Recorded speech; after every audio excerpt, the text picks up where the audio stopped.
जय हिंद दोस्तों, स्वागत करता हूं आपका एडू36 के इस ऑनलाइन प्लेटफॉर्म में। दोस्तों, छत्तीसगढ़ पुलिस कांस्टेबल भर्ती 2024 को टारगेट करते हुए जैसे हमारे एग्जाम में क्वेश्चन पूछे जाते हैं, जैसे पूछे जा सकते हैं, वैसे ही क्वेश्चन हम लाते हैं मॉक टेस्ट में। आपको पता है कि मॉक टेस्ट 1 में हम लोगों ने कितने क्वेश्चन देखे थे? 50 क्वेश्चन। तो जो आज का मॉक टेस्ट है उसमें भी आपको कितने क्वेश्चन देखने को मिलने वाले हैं? 50 क्वेश्चन। आप करते क्या है, तो 1 से 50 तक आपको गिनती लिख लेनी है, 1 से 50 तक। ठीक है, आप ऐसे गिनती लिख लेंगे। फिर आप जो क्वेश्चन, फर्स्ट क्वेश्चन रहेगा तो फर्स्ट क्वेश्चन के अकॉर्डिंग जो आपको आंसर सही लगेगा, जो ऑप्शन आपको सही लगेगा वो ऑप्शन वहां पे आप लिख लेंगे। उसके बाद 2 से 5 सेकंड के अंदर में वहां पे आपको आंसर बता दिया जाएगा कि इसका आंसर क्या होगा। अगर राइट रहेगा तो आप राइट करेंगे, रॉन्ग रहेगा तो रॉन्ग करेंगे। इसमें आपको फिर लास्ट में जब टोटल 50 क्वेश्चन हो जाएंगे उसमें फिर आपको एनालिसिस करना है कि आपके कितने क्वेश्चन सही हुए, कितने क्वेश्चन गलत हुए। यहाँ पे मॉक टेस्ट का पर्पस ये नहीं है कि आप बहुत ज्यादा खुश हो जाएं या फिर आप अपने आप पे रिग्रेट फील करने लग जाएं कि मेरे मार्क्स ही नहीं आ रहे, मेरा सिलेक्शन होगा या नहीं होगा। ये जो मॉक टेस्ट होता है ये अपने आप को एनालिसिस करने का तरीका होता है कि हाँ, हमारी तैयारी हुई कितनी है आखिर। पहला चीज आप वो करेंगे। दूसरा, देखिए, अगर आपको मान लीजिए कि 15 नंबर ही आता है 50 में, कोई बहुत बुरी बात नहीं है। बस आपको करना क्या है यहाँ पे कि हाँ, यहाँ पे आपको एक चीज तो दिख रहा है कि हाँ, मुझे सुधार करना है। ठीक है, हो सकता है किसी के 50 में 50 नंबर भी आ जाए। ठीक है, तो वहां पे आपको कंपैरिजन बिल्कुल भी नहीं करना है कि हाँ, उसके 50 में 50 आ गए, मेरे 15 ही आए हैं। आप कर क्या सकते हैं, तो केवल और केवल अपने आप में सुधार करिए। केवल और केवल आपको, देखिए, जो मैं चीज बोल रहा हूं उसको बहुत ध्यान से सुनिएगा, ये हमेशा काम आएगा। अभी आप फिजिकल की तैयारी कर रहे हैं, हो सकता है कि आपके दोस्त का फिजिकल 85 नंबर आ रहा हो, 90 नंबर भी आ रहा होगा और आपका हो सकता है 60 नंबर भी आ रहा होगा। तो आप क्या कर सकते हैं, आप क्या करेंगे, यहाँ पे कंपैरिजन करेंगे। बिल्कुल बहुत ही ज्यादा गलत बात होती है ये। कंपैरिजन बिल्कुल भी नहीं करना है, आपको अपने आप को सुधार करना है। अगर आप सुधार करेंगे तो बहुत आगे तक चले जाएंगे। हो सकता है आपको 2 से 3 महीने में आपका भी 85-90 नंबर आने लग जाए। अगर आप वहां पे कंपैरिजन करेंगे, अपने दिमाग को बोलेंगे बार बार कि उसका बहुत अच्छा नंबर आ रहा है, मेरा क्यों खराब आ रहा है, ऐसा बोलेंगे, ऐसा आप सोचेंगे, तो हो सकता है जो आपका नंबर है वो बिगड़ जाए। तो हमें क्या करना है, देखिए, रिजल्ट हमारे नंबर पे होगा। हम डिसाइड कौन करेगा कि हाँ, आपका नंबर कितना आया, ये आपकी मेहनत डिसाइड करेगी, ना तो सामने वाले का नंबर बहुत ज्यादा आया या फिर सामने वाले का नंबर कम आया, उससे कोई भी मतलब नहीं है।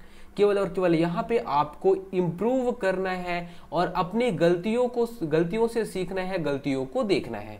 केवल और केवल मॉक टेस्ट का यही पर्पस होना चाहिए, ना कि यहाँ पे रिग्रेट या फिर खुश होने का ये तरीका होता है। ठीक है, चलिए बिना देरी के क्वेश्चन पे चलते हैं और देखते हैं आज का पहला क्वेश्चन।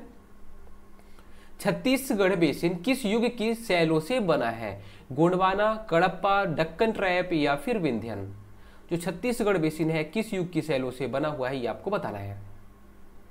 इसका जो राइट आंसर हो जाएगा वो हो जाएगा option B, Cuddapah. Chhattisgarh basin किससे बोलते हैं हम? बीच वाले, जो छत्तीसगढ़, मान लीजिए ये छत्तीसगढ़ हो गया हमारा, तो छत्तीसगढ़ को जो बीच वाला एरिया है इसको बोलते हैं महानदी बेसिन या फिर छत्तीसगढ़ बेसिन। किससे बना हुआ है? तो कडप्पा शैल से। निम्न में से किस राज्य की सीमा बांग्लादेश से नहीं मिलती है? मेघालय, त्रिपुरा, मणिपुर या फिर मिजोरम? क्या किस राज्य की सीमा बांग्लादेश से नहीं मिलती है? तो जो इसका राइट आंसर हो जाएगा वो हो जाएगा ऑप्शन सी, मणिपुर। बाकी सबकी मिलती है। अप्रैल 2024 में लक्षद्वीप में शाखा खोलने वाला पहला निजी बैंक कौन सा बन गया है? HDFC bank, ICICI bank, Canara bank या फिर इनमें से कोई नहीं? देखिए, ये करंट अफेयर में अभी हमने कराया है 2 से 3 दिन पहले। तो जो इसका राइट आंसर हो जाएगा वो हो जाएगा ऑप्शन ए, HDFC बैंक। पानी की बूंद गोलाकार होती है, इसका कारण क्या है? पृष्ठ तनाव, कम तापमान, वायु प्रतिरोध या फिर जल की श्यानता? इसका जो राइट आंसर हो जाएगा वो हो जाएगा पृष्ठ तनाव। पानी की बूंद गोलाकार क्यों होती है? पृष्ठ तनाव। सारी चीजें हम किस में देखे हैं? MCQ साइंस में। अगर आपने पढ़ा होगा तो आपको पता होगा। यदि हेमा का कोड नंबर 27 हो तो वेलू या फिर VELU का कोड नंबर क्या होगा? आप क्या कर सकते हैं, वीडियो को पॉज करिए, देखिए, कोशिश करिए कि आपसे बन जाएगा क्या, कोशिश करिए। चलिए इसको हम सॉल्व करते हैं। हेमा, है ना, आप ऐसे हेमा लिखेंगे, सॉरी हेमा ऐसे हो गया, ठीक है। ये एच जो होता है, एच का कोड क्या होगा, तो बोलोगे एच का जो कोड होता है वो 8 होता है। ये पता कैसे चला, तो आप ऐसे क्या करोगे, ABCDEFGHIJKLMN ऐसे करके आप जेड तक लिख लोगे, ठीक है। जेड तक लिख लिए, ए को 1 दे दोगे नाम, है ना, बी को 2 और सी को 3, डी को 4, ऐसे आप अगर नंबरिंग करोगे तो आप देखोगे एच किस पे आएगा, तो एच 8 पे आएगा, 8 पे आएगा, ठीक है। ई किस पे आएगा, तो ई यहाँ पे आएगा 5 पे, ठीक है। डी यहाँ पे 4 हो गया, तो ई किस में हो जाएगा, 5 में हो जाएगा। एम कितने में होगा, तो आप ऐसे अगर आप सॉल्व करोगे देखोगे तो यहाँ पे एम आएगा 13 पे। ए कितने में आता है, तो ए आता है 1 पे। अब देखो आपको यहाँ क्या पता चल रहा होगा, 8 5 13, 13 13 26, 26 1 27। अगर आप इसको जोड़ते हो यहाँ पे तो 27 हो जा रहा है, ठीक है। तो आपको करना क्या है, जब आप रीजनिंग सॉल्व करते हो तो यहाँ पे नंबरिंग जो होती है ए से लेके जेड तक की, उसको सारे को आपको अच्छे से याद करना है, ठीक है। ए को 1, बी को 2, सी को 3, डी को 4, ई को 5 ऐसा बोलते हैं, ठीक है। तो ये आपको याद करना है। तो यहाँ से पता चल जाएगा कि हमने क्या किया है कि उनके जो नंबर होते हैं वो नंबर को हमने ऐड कर दिया है। तो यहाँ पे 27 आ गया। तो आप वैल्यू को देख लोगे, VELU, V को बोलोगे आप 22, E को बोलोगे 5, L को बोलोगे यहाँ पे 12 और U हो जाएगा 21। अब जोड़ दो आप, 22 5 27, 27 12 39 और 39 21 कितना होगा, देखिए 39 में आप 1 जोड़ दोगे तो 40 हो जाएगा और 40 और 20 हो जाएगा कितना, 60। तो आप ऐसे सॉल्व कर लोगे, 60 हो जाएगा। छत्तीसगढ़ राज्य वन विकास निगम अस्तित्व में कब आया, मई 2001, जून 2001, जुलाई 2001 या फिर अगस्त 2001। छत्तीसगढ़ राज्य वन विकास निगम अस्तित्व में कब आया। इसका राइट आंसर हो जाएगा ऑप्शन ए, मई 2001।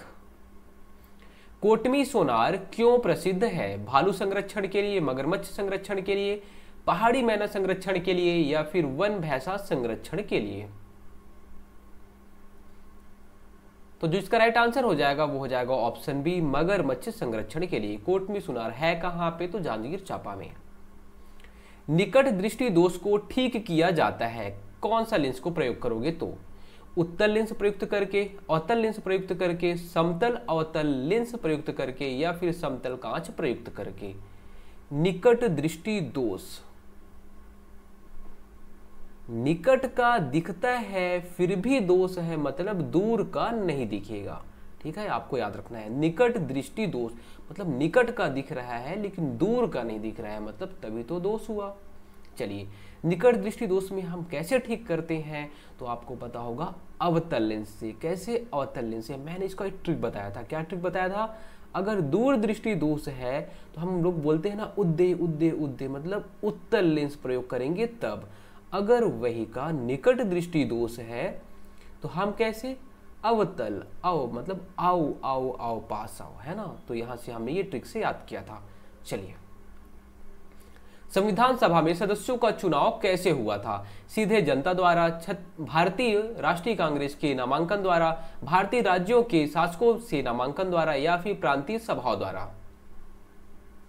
जो संविधान सभा में सदस्यों का चुनाव कैसे हुआ था, इसका जो राइट आंसर हो जाएगा वो हो जाएगा ऑप्शन डी, प्रांतीय सभाओं द्वारा। एक जुते हुए खेत की खोज की गई थी, कहां पे, मोहनजोदड़ो में, कालीबंगा में, हड़प्पा में या फिर लोथल में। जूता हुआ खेत कहां पे मिला था, उसके साक्ष्य कहां पे मिले थे। इसका जो राइट आंसर हो जाएगा वो हो जाएगा ऑप्शन बी, कालीबंगा। ऋग्वेद का कौन सा मंडल पूर्णतः सोम को समर्पित है, 7वां मंडल, 8वां मंडल, 9वां मंडल या फिर 10वां मंडल। सोम को कौन सा मंडल समर्पित है। इसका जो राइट आंसर हो जाएगा वो हो जाएगा ऑप्शन सी, 9वां मंडल। संयुक्त सैन्य अभ्यास डस्टलीक 2024 भारत और किस देश की सेना के बीच में आयोजित हुआ है, उज्बेकिस्तान, ब्राजील, श्रीलंका या फिर म्यांमार। कौन सा अभ्यास, डस्टलीक 2024। हमारे एग्जाम में बहुत बार ऐसे क्वेश्चन बनते हैं जो अभ्यास होते हैं सेनाओं के बीच में, वहां से क्वेश्चन बनते हैं। तो आपको जितने भी देश के साथ भारत का अभ्यास होता है तो सारे को आपको याद करना है। देखिए डस्ट लीग हमने कैसे याद किया था, दुष्ट है, दुष्ट है वो क्या करता है, बकता है, दुष्ट है वो बकता है, उज्बेकिस्तान। सत्यमेव जयते शब्द कहां से लिया गया है, मनुस्मृति, भगवत गीता, ऋग्वेद, मुंडक उपनिषद। तो जो इसका राइट आंसर हो जाएगा वो हो जाएगा ऑप्शन डी, मुंडक उपनिषद। किस शासक के काल में चतुर्थ बौद्ध संगीति का आयोजन कश्मीर में हुआ था, अशोक, कालाशोक, कनिष्क, अजातशत्रु। तो जो इसका राइट आंसर हो जाएगा वो हो जाएगा ऑप्शन सी, कनिष्क के टाइम में चतुर्थ बौद्ध संगीति हुआ था। कहां पे हुआ था, कश्मीर में हुआ था। शब्द मेंटोर में कितने ऐसे अक्षर युग्म है जिनके बीच उतने ही अक्षर हैं जितने अंग्रेजी वर्णमाला में होते हैं, 2, 1, 4, 3। वीडियो को पॉज करिए, सॉल्व करने की कोशिश करिए। चलिए इसे हम देखते हैं। यहाँ पे MENTOR ये हो गया। यहाँ पे क्या देखना है, ऐसे कितने अक्षर युग्म है जिनके बीच उतने ही अक्षर हैं जितने अंग्रेजी वर्णमाला में होते हैं। तो चलिए इसे हम कैसे सॉल्व करते हैं पता है। देखिए मान लीजिए यहाँ पे M लिखा हुआ है, यहाँ पे तो M लिखा ही है, तो आप क्या करोगे, यहाँ पे N होना चाहिए लेकिन यहाँ पे N है नहीं, यहाँ पे N होना चाहिए, यहाँ पे O होना चाहिए, यहाँ पे P होना चाहिए, यहाँ पे Q होना चाहिए, यहाँ पे R होना चाहिए। अरे यहाँ पे तो R है, मतलब एक जोड़ा तो ऐसा बन गया है जहाँ पे कि यहाँ पे जो होना चाहिए वो है। ठीक है, चलिए अभी इसका जोड़ा बनाते हैं। यहाँ पे E है तो सीधी सी बात है यहाँ पे F होना चाहिए, बिल्कुल नहीं है। E है, F होना चाहिए, नहीं है। यहाँ पे क्या होना चाहिए, G होना चाहिए, H होना चाहिए, I होना चाहिए। इसका जोड़ा ही नहीं बना। फिर आप N को देखोगे, N है यहाँ पे तो यहाँ पे O होना चाहिए, यहाँ पे P होना चाहिए, यहाँ पे Q होना चाहिए, इसका भी नहीं बना जोड़ा। फिर यहाँ पे T है, U है, यहाँ पे V होना चाहिए, बिल्कुल भी नहीं है, ना तो यहाँ पे U है ना तो यहाँ पे V है। फिर यहाँ पे देखोगे O है तो O के बाद क्या होना चाहिए, P होना चाहिए, बिल्कुल भी नहीं है। मतलब ये एक जोड़ा बना, क्या एक ही होगा, बिल्कुल गलत बात, ऐसा नहीं। हम लोग उल्टा भी देखेंगे। क्यों, क्या बोला है, ऐसे कितने अक्षर युग्म हैं जिनके बीच उतने ही अक्षर हैं जितने अंग्रेजी वर्णमाला में होते हैं, मतलब उल्टा भी हो सकता है कुछ। चलिए देखते हैं। R के बाद S होना चाहिए, नहीं है। यहाँ पे T होना चाहिए, बिल्कुल, यहाँ पे R के बाद तो T है, मतलब एक जोड़ा ये भी बन गया। उसके बाद यहाँ पे U होना चाहिए, V होना चाहिए, W होना चाहिए, भी नहीं है। उसके बाद आप O पे आओगे तो O के बाद क्या आता है, P Q R S, T के बाद U V W, उसका N के बाद O P है ना, E के बाद F आता है। मतलब कितने जोड़े बने, तो बोलोगे 2 ही जोड़े बने हैं, एक M R का और एक R T का जोड़ा बना है। कितने जोड़े, 2 जोड़े। Right answer A। दक्षिण भारत की सबसे ऊंची चोटी है, अनाईमुड़ी, दुद्धा बेटा, अमरकंटक या फिर महेंद्रगिरी। इसका जो राइट आंसर हो जाएगा वो हो जाएगा ऑप्शन ए, अनाईमुड़ी। कुरुशपाल शिलालेख में किस राजा के बारे में जानकारी मिलती है, हर्षगुप्त, महाप्रवर राज, सोमेश्वर प्रथम, महाशिवगुप्त, बालार्जुन। कौन सा अभिलेख, कुरुशपाल अभिलेख या फिर शिलालेख, है ना। इसका जो राइट आंसर हो जाएगा वो हो जाएगा ऑप्शन सी, सोमेश्वर। हम लोगों ने कैसे याद किया था, जो सोम है एक लड़का, वो कुरूप है, ऐसे करके हम लोगों ने याद किया। कुरूप है ना, कुरूस को हम लोगों ने क्या किया, कुरूप कर लिया था, बस हो गया। निम्न में से किस स्थान में छत्तीसगढ़ का पहला समुद्री फॉसिल्स पार्क स्थापित किया जाएगा, मनेन्द्रगढ़, चिरमिरी, भरतपुर, जसपुर, बलरामपुर, सूरजपुर। पहला समुद्री फॉसिल्स पार्क, इसका जो राइट आंसर हो जाएगा वो हो जाएगा ऑप्शन ए, मनेन्द्रगढ़, चिरमिरी, भरतपुर। गायत्री मंत्र किस पुस्तक में मिलता है, उपनिषद, भगवत गीता, ऋग्वेद, यजुर्वेद।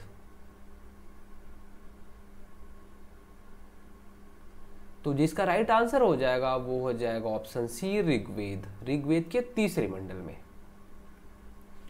लक्ष्मणगढ़ पुरातात्विक स्थल स्थित है, कहाँ पे है, सरगुजा में, रायगढ़ में, जांजगीर चांपा में या फिर रायपुर में। लक्ष्मणगढ़ पुरातात्विक स्थल। इसका जो राइट आंसर हो जाएगा वो हो जाएगा ए सरगुजा में। आनंद प्रभु कुटी विहार कहाँ स्थित है? सिरपुर, आरंग, शिवरी नारायण या फिर राजीव। तो जिसका राइट आंसर हो जाएगा वो हो जाएगा ऑप्शन ए सिरपुर। नालंदा विश्वविद्यालय के संस्थापक कौन थे? चंद्रगुप्त, विक्रमादित्य, कुमारगुप्त, धर्मपाल या फिर पुष्यगुप्त। इसका जो राइट आंसर हो जाएगा वो हो जाएगा ऑप्शन बी कुमारगुप्त। मां बमलेश्वरी मंदिर डोंगरगढ़ का निर्माण किसने करवाया था? राजा वीरसेन, जगतपाल, वासुटा देवी या फिर करणदेव। कौन सा मंदिर? मां बमलेश्वरी मंदिर। इसका जो राइट आंसर हो जाएगा वो हो जाएगा ऑप्शन ए राजा वीरसेन। लक्षद्वीप कहाँ स्थित है? हिंद महासागर, अरब सागर, बंगाल की खाड़ी, प्रशांत महासागर। कौन सा लक्षद्वीप कहाँ पे है? देखिए ये हो गया मान लीजिए भारत का प्रायद्वीपीय क्षेत्र और यहाँ पे है लक्षद्वीप। कहाँ पे है ये एरिया जो है वो क्या है? अरब सागर। छत्तीसगढ़ में रेलवे माल बोगी या रेलवे वैगन मरम्मत केंद्र कहाँ स्थित है? रायसेन, रायपुर, रायगढ़ या फिर शाजापुर। रेलवे माल बोगी या फिर रेलवे वैगन मरम्मत केंद्र। इसका जो राइट आंसर हो जाएगा वो हो जाएगा बी रायपुर। कब हुआ था ये? 1966 में। रतनपुर के किस कलचुरी राजा के सेनापति जगपाल देव ने राजिम के राजीव लोचन मंदिर का पुनरुद्धार कराया था? कौन से कलचुरी वंश के जो सेनापति थे जगतपाल देव, है ना, कौन सा राजा था वो कलचुरी वंश का जिसका सेनापति जगपाल देव था? उसने राजीव लोचन मंदिर का पुनरुद्धार कराया था। पृथ्वी देव द्वितीय, रत्न देव द्वितीय, जाजल्य देव द्वितीय या फिर रत्न देव तृतीय। राजीव लोचन मंदिर का निर्माण किसने कराया? तो विलासतुंग, नलवंशी शासक विलासतुंग। ठीक है, चलिए इसका जो राइट आंसर हो जाएगा वो हो जाएगा ऑप्शन ए पृथ्वी देव द्वितीय। पृथ्वी देव द्वितीय आप याद कैसे करोगे? देखो पृथ्वी में कौन रहता है? तो बोलोगे पृथ्वी में जीव रहते हैं। कौन रहता है पृथ्वी में? पृथ्वी में जीव रहते हैं। ऐसे आपको याद करना है। पृथ्वी देव द्वितीय का जो सेनापति था जगपाल देव, उसने राजीव लोचन मंदिर का पुनरुद्धार कराया था। सुंदरवन डेल्टा का निर्माण करने वाली नदियां हैं गंगा और ब्रह्मपुत्र, गंगा और झेलम, सिंधु और झेलम, गंगा और सिंधु। कौन सा डेल्टा? सुंदरवन डेल्टा। इसका जो राइट आंसर हो जाएगा वो हो जाएगा ऑप्शन ए गंगा और ब्रह्मपुत्र नदी मिलकर सुंदरवन डेल्टा का निर्माण करती है।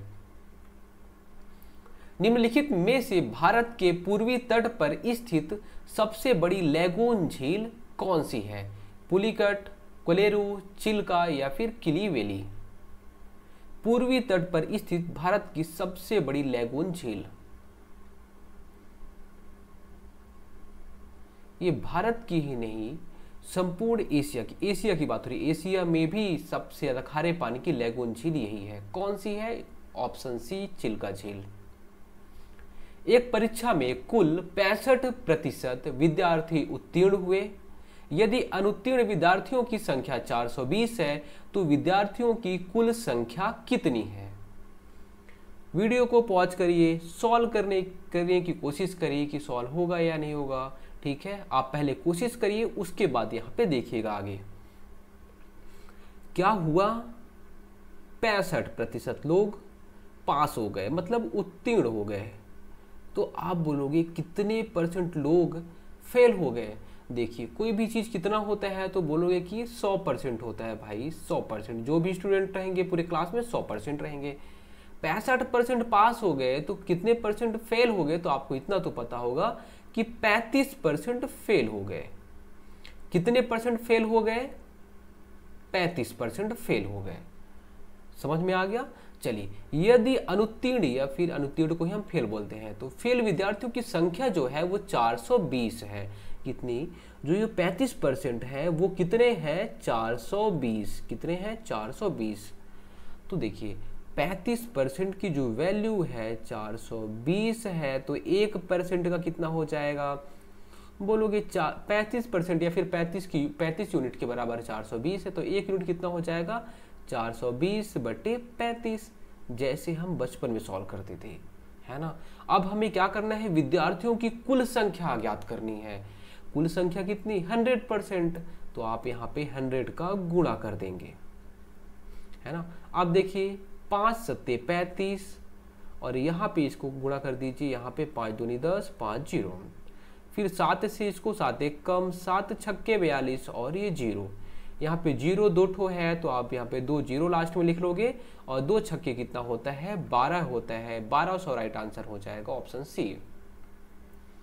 किसी निश्चित भाषा में स्पेस को TQBDF लिखा जाता है, उसी भाषा में PURSE को क्या लिखा जाएगा।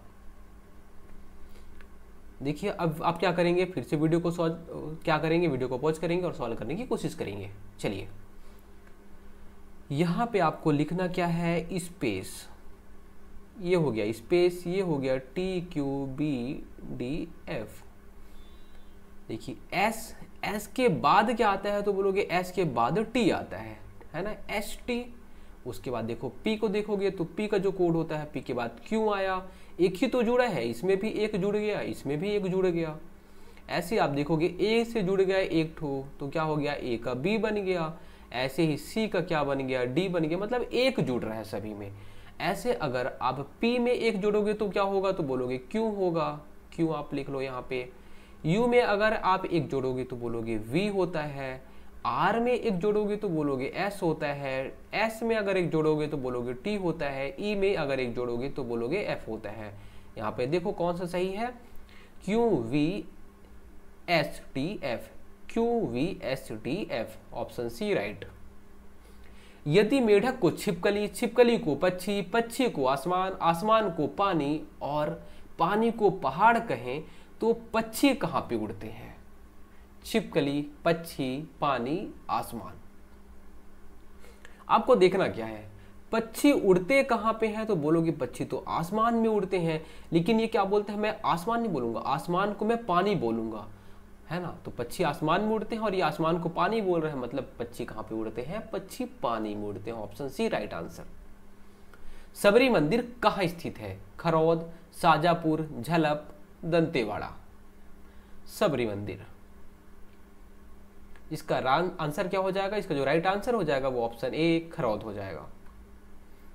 छत्तीसगढ़ पहली बार किस वर्ष में अंग्रेजी शासन के अधीन हुआ, 1801, 1812, 1818 या फिर 1821। इसका जो राइट आंसर हो जाएगा वो हो जाएगा ऑप्शन सी 1818 में। ब्रिटिश शासनकाल में छत्तीसगढ़ में बरकंदाज किसे कहा जाता था, ग्राम प्रधान को, सिपाही को, मालगुजार को या फिर दरोगा को। बरकंदाज किसे, ऑप्शन बी सिपाही को। सोना खान के वीर नारायण सिंह को प्रथम बार कब गिरफ्तार करके जेल में डाला गया था, दिसंबर 1856, दिसंबर 1857, अक्टूबर 1856, अक्टूबर 1857। वीर नारायण सिंह जी को पहली बार जेल में कब डाला गया था, कब, अक्टूबर, लगभग 24 अक्टूबर के आसपास, 24 या 26 अक्टूबर के आसपास इनको, कब, 1856 में, तो अक्टूबर 1856 में इनको पहली बार जेल में डाला गया था। बिलासपुर जिले का स्थापना वर्ष क्या है, 1866, 1826, 1861 या फिर 1871। बिलासपुर जिले का क्या है, ऑप्शन सी 1861। रायपुर और बिलासपुर 1861 में बने थे। हरिके बैराज इंदिरा गांधी नहर का प्रमुख जल स्रोत निम्न में से किन नदियों के संगम पर है, रावी और व्यास, झेलम और चिनाव, चिनाव और सतलज, व्यास और सतलज।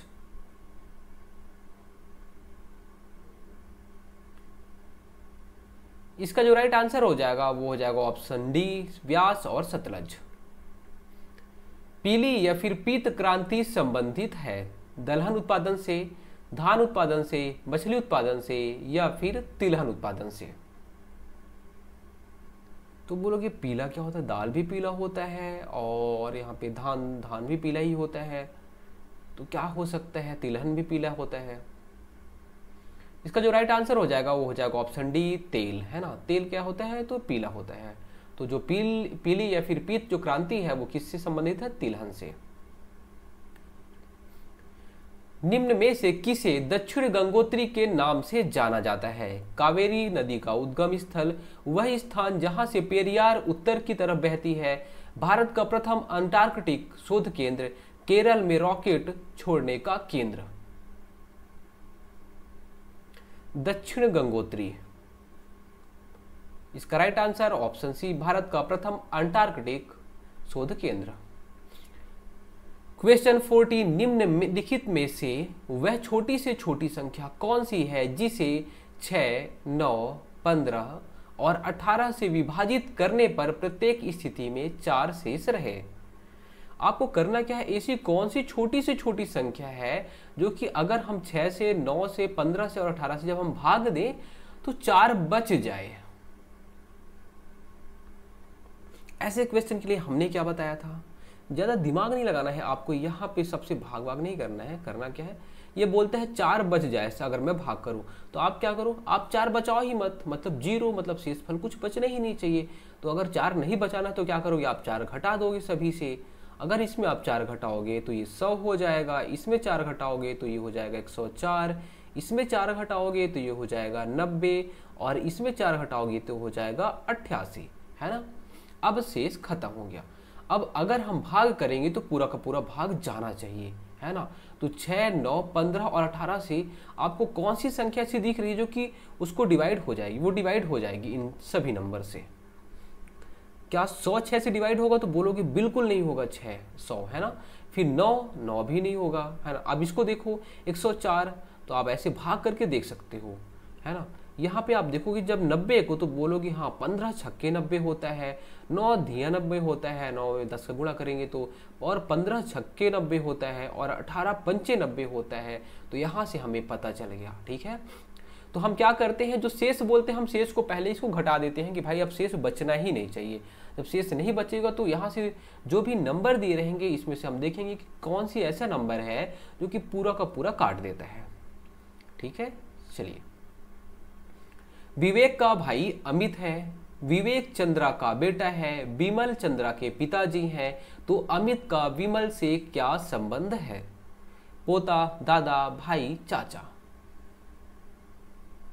वीडियो को पॉज करिए, सॉल्व करने की कोशिश करिए। चलिए हम देखते हैं।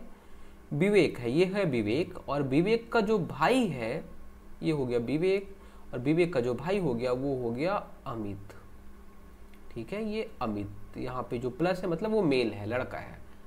विवेक चंद्रा का बेटा है, जो विवेक है वो चंद्रा का बेटा है। बेटा है मतलब सीधी सी बात है, यहाँ पे प्लस लगेगा, और ये चंद्रा। अब चंद्रा माता है या पिता ये हमें नहीं पता। विमल चंद्रा के पिताजी हैं, ये जो चंद्रा है चंद्रा के पिताजी कौन है, तो बोलोगे विमल है। ये मैं यहाँ पे लिख लेता हूँ, ये वी है ना, ये विमल हो जाएगा, ये पिताजी हो गए यहाँ पे। तो अमित का विमल से क्या संबंध है, जो अमित है वो विमल से किस प्रकार संबंधित है, बोलोगे ये भाई है। तो यहाँ पे ये हो सकता है ये पिताजी होंगे या फिर माताजी होंगे। अगर ये पिताजी होंगे, यहाँ पे मान लीजिए ये पिताजी हो गए, तो क्या हो जाएगा, ये यहाँ पे जो हो जाएंगे वो दादा हो जाएंगे, ठीक है। तो ये बोल रहा है अमित का रिलेशन बताना है हमें, ठीक है, अमित का। तो ये क्या हो जाएगा, अगर मान लीजिए ये दादा हुए तो ये क्या हो जाएगा, बोलो कि क्या हो जाएगा, नाती या फिर पोता हो जाएगा। तो ये हो जाएगा ऑप्शन ए राइट, ठीक है, ऑप्शन ए राइट। अमित का पूछा है विमल से, ठीक है। तो अमित क्या है, तो ये देखिए ये पिता, मान लीजिए हम यहाँ पे मानते हैं पिता हो गया, तो ये क्या हो जाएंगे, ये दादा हो जाएंगे। और दादा है मतलब हमारे दादा लगेंगे तो हम उनके क्या हैं, तो पोते हैं। Right answer A. अगला क्वेश्चन है 18 ग्राम 7.2 किलोग्राम का कितना प्रतिशत है। तो यहाँ पे आप जब क्वेश्चन दिखोगे तो आपको एक चीज समझ में आ रहा होगा, एक तो ये 18 ग्राम लिखा हुआ है और यहाँ पे लिखा हुआ है 7.2 किलोग्राम। अगर मैं आपसे पूछूं कि आप सीजी पुलिस की तैयारी कर रहे हो, ठीक है, आप सीजी पुलिस की तैयारी कर रहे हो, और एक लड़का है जो कि एसएससी जीडी का तैयारी कर रहा है, ठीक है। अब मैं इसमें कंपैरिजन करूं कि हाँ कौन होशियार है या फिर किसका नंबर ज़्यादा आएगा, तो बोलोगे क्या नॉनसेंस वाली बातें कर रहे हो आप, है ना। बस यही यहाँ पे हो जाएगा। आपको करना क्या है, एक लेवल ऐसा होना चाहिए जिसमें आप दोनों का कंपैरिजन कर सको, ठीक है। तो आप क्या करोगे यहाँ पे दो, या तो इसको जो किलोग्राम है उसको ग्राम में बदल दो, या तो जो ग्राम में है उसको किलोग्राम में बदल दो। तो आप देखोगे यहाँ पे 7.2 किलोग्राम है, इसको आप आसानी से बदल दोगे। तो 1 किलोग्राम बराबर कितना होता है, तो आपको पता होगा 1 किलोग्राम बराबर होता है 1000 ग्राम, ठीक है। तो 7 किलोग्राम बराबर कितना हो जाएगा, तो 7000 ग्राम हो जाएगा। और 0.2 है तो यहाँ पे आपको और कितना ऐड कर लेना है, 200 और ऐड कर लेना है। कितना हो जाएगा, 7200 ग्राम हो जाएगा, है ना। अब क्या बोल रहा है कि 18 ग्राम, 18 ग्राम 7.2 किलोग्राम या फिर 7200 ग्राम का कितना है। तो हमने कैसे, हम लोगों ने इस टॉपिक को अच्छे से देखा है, जिससे तुलना की जाती है, किससे, 7200 से तुलना की जा रही। 7200 का कितना प्रतिशत है, तो आप बोलोगे यहाँ पे 100 का गुणा कर दोगे, ठीक है। ऐसे हम लोगों ने किया था, ये जीरो कट गया, और ये 18 एक कम 18 और 18 चौके 72, ठीक है। 1/4, 1/4 को अगर आप भाग करोगे तो क्या हो जाएगा, यहाँ पे पॉइंट हो जाएगा, यहाँ पे 2 और 5% हो जाएगा। ये राइट आंसर हो जाएगा। नहीं समझ आया, आप इस तरीके से भी इसे समझ सकते थे। 18 ग्राम बराबर 7200 ग्राम का कितना प्रतिशत, तो बोलोगे x प्रतिशत भाई, x प्रतिशत, है ना। अब ये जो यहाँ पे नीचे में है क्या आ जाएगा, यहाँ पे ऊपर में आ जाएगा, ये हो जाएगा 100, और ये जो यहाँ पे ऊपर में है क्या हो जाएगा, ये नीचे में आ जाता है। बराबर के इस पार आया तो उल्टा हो जाता है। आप इसे आप सॉल्व कर लो, ये जीरो, 18 एक कम 18, 18 चौके 72, 1/4 को आप भाग करके देख लेना कितना आएगा, 0.25% आ जाएगा। एक संख्या को 666 से विभाजित करने पर भागफल 200 और शेष फल 100 प्राप्त होता है, संख्या ज्ञात कीजिए। वीडियो को पॉज करिए, सॉल्व करने की कोशिश करिए। चलिए इसे हम देखते हैं। आपको मैं पहले इसको एग्जांपल से समझाता हूँ।